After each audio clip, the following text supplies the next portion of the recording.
Elawara area guys, Elawara.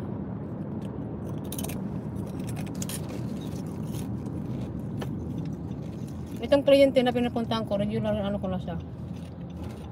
Regular client ko siya. So client ko siya for ilang taon na. Siguro may 4 na taon na mahigit. Kasi halos nagsimula ko sa trabaho ko. Kliyente ko na siya.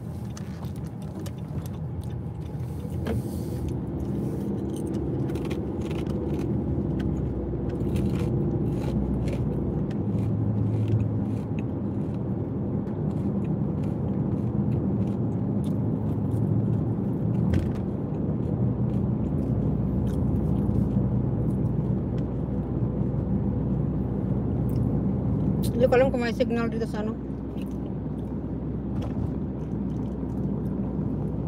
Kasi minsan mahina ang signal dito sa pupuntahan ko. So hindi ko alam kung hindi siya mahang up. Akyat tayong bundok. Akyat tayong bundok guys. Ano ba pinuntahan ako kanino ba yun? Pinuntahan akong sa Reels sa Facebook. Niresbakan ko lang ba? Wala akong ibang narinig sa mga sinasabi. Halos lahat ng may guys. Natatawa ako. Bawat salita, patapos yung salita, guys. Talaga naman.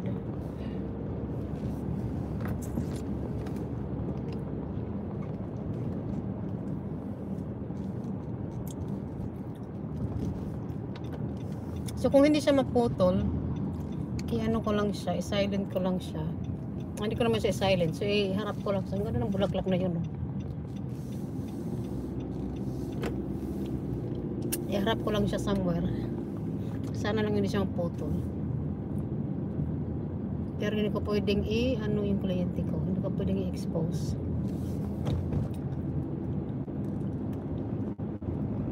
Baka i-silent ko lang din kasi para hindi marinig yung usapan namin ng kliyente ko kasi bawal.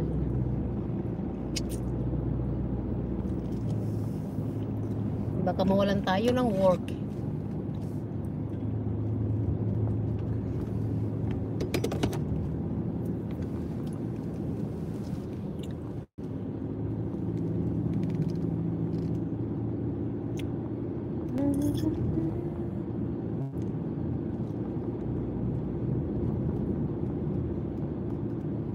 Malulubat na pa naman ang aking phone.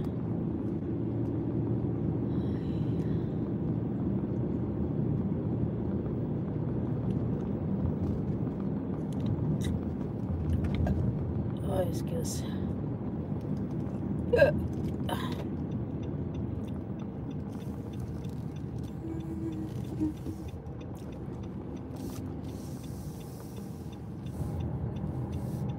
Here I am. Oh, dito makulimlim. Puro kasi puno. Puro kasi puno ang kanyang bahay. Doon sa may ang ganda ng tirik ng araw. Oops. Pagdating din ay makulimlim. Sobrang ginaw din sa lugar niya kasi puro puno. At saka nasa taas ng nasa taas sila. Ang area nila ay nasa taas. Ayan. So baka iwan ko lang kayo din Iwan ko lang yung telepono ko dito. Pero ilagay ko lang dito sa baba. Ayan. Kasi naka-charge. So sana hindi siya mawala. Ilagay ko lang dito sa baba. Ito lang saan ko siya iharap. Kasi baka walang signal dito sa taas. Ang dami kong basura dito sa Hindi pa ako nakapaglinis ng aking sasakyan. Ayan. Hindi ko kailan ako makapaglinis ng sasakyan ko.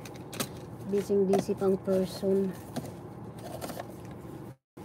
Subukan ko kung paano ng jacket. Paano ba maglagay?